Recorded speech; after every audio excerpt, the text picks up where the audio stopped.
It's been crazy cold out the last couple of weeks. It's been too cold for me to go outside and swing golf clubs or really do much of anything. So I spent a lot of time hanging out on YouTube watching videos.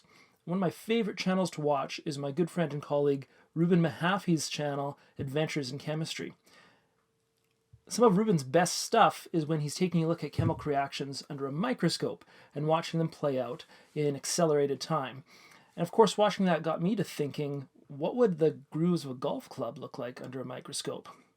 So today we're going to jump into the lab, which is just the room under the stairs in my basement, and we're going to pull out the microscope and check out some old, new, dirty, clean, sharp, dull grooves and see what the differences are.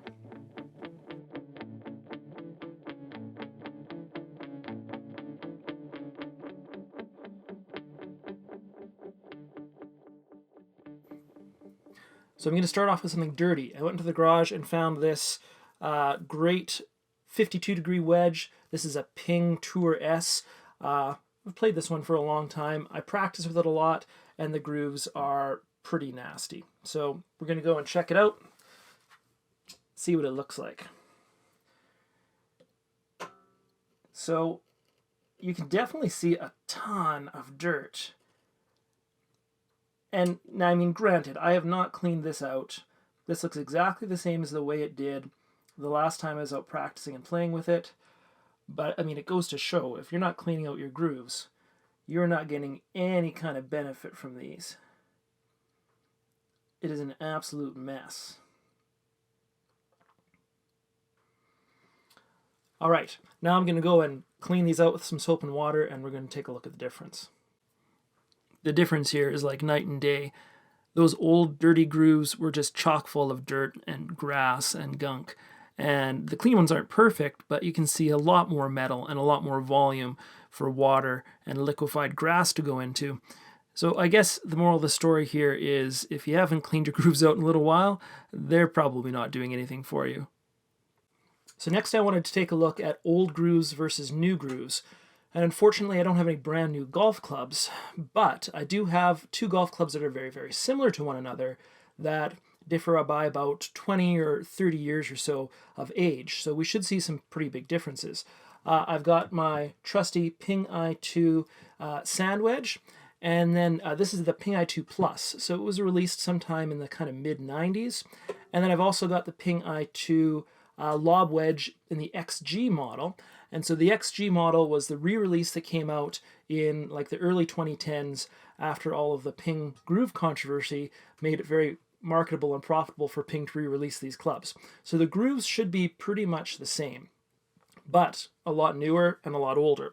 So let's start off with the older ones first and see what they look like. So I've done a lot of work with the Ping I2 and read up on these. These ones have got some pretty nice pronounced grooves. You can kind of see that radiusing on the edge there. Really cool to see the depths of the valleys there. You don't really get a sense for how deep it is. But it does not look like the sharpest grooves ever in the history. And man, the face is pretty banged up. There's a lot of little scratches and dents in the face, which I don't imagine affects the playability in any way.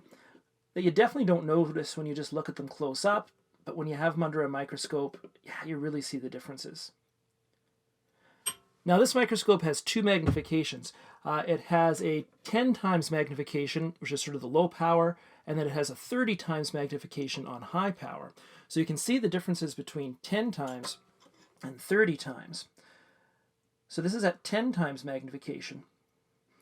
And then I'm going to flip it over to 30 times magnification. And now your field of view is such that you can really only see one and a bit of a groove at any given time. You can really see some of the detail here now. All right, so that was the old Ping I2. Let's take a look at one that was done 20, 25, maybe even 30 years newer than that. This is the XG model. And it's a lob wedge instead of a sand wedge, but you're still seeing a lot of similarities, and the groove design should be pretty similar. The first thing I notice here is the face really looks a lot cleaner. Doesn't have nearly as many scratches. I don't see a huge amount of difference on the grooves in terms of like what their shape is or their design or anything like that. And they still have some gunk in there. I just picked this one up used the other day, and I have not cleaned it out or anything. But, yeah, I mean, it looks like it's in a lot better shape in general. Still some scratches in the face, but definitely there's a difference with new grooves. I mean, there's got to be a reason why guys on tour are going to fresh grooves a couple of times a season or more, aside from the fact that they just get golf clubs for free. So this next one that I really want to try comes from watching a Rick Shields video a couple years ago. He picked up one of these groove sharpening tools off of Amazon, and he did some tests to see if you sharpen your grooves up yourself, if it changes the amount of spin. And he got on a TrackMan and showed that, yeah, you actually do get a little bit more spin if you've sharpened your grooves yourself. Now, doing that probably makes your clubs non-conforming because it's changing the shape and the volume of the grooves, but for someone who's just a weekend player like me, I don't really care that much. I want them to be clean and sharp. I mean, if once in my life I can get a ball to spin back on the green, I'm going to be pretty happy. So I'm going to check out this wedge. This is my 58-degree sand wedge that I play most of the time. It's a Ping Tour S again, before and after sharpening. So this is what before sharpening looks like. So it's not bad. Now I'm going to take it and do some sharpening and see what the difference is here. You definitely see a lot of dirt and stuff coming out of it.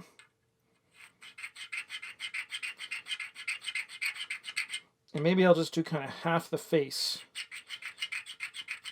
so you can really see the difference. All right, let's check that out. I mean, the edge might be a little bit shinier, but it's not a huge difference that I'm seeing. I think I did a good job of clearing it out, but I mean, it's not a night or day difference. Now, I didn't have any brand new golf clubs, but what I do have are brand new golf balls of the same type. So I've got a new one and an old one. This is a TaylorMade Project S. I picked these up really cheap a couple of years ago, and I've been playing them on and off sometimes. Here's the dirty one, and it's been through probably no more than 9 holes, because I don't think I ever keep a ball for more than 9 holes. So kind of cool. Man, you can really see some of that grass and dirt on there. The dimples just look like little craters on the golf ball. I did have a section on this ball that was pretty scratched up that I wanted to take a look at.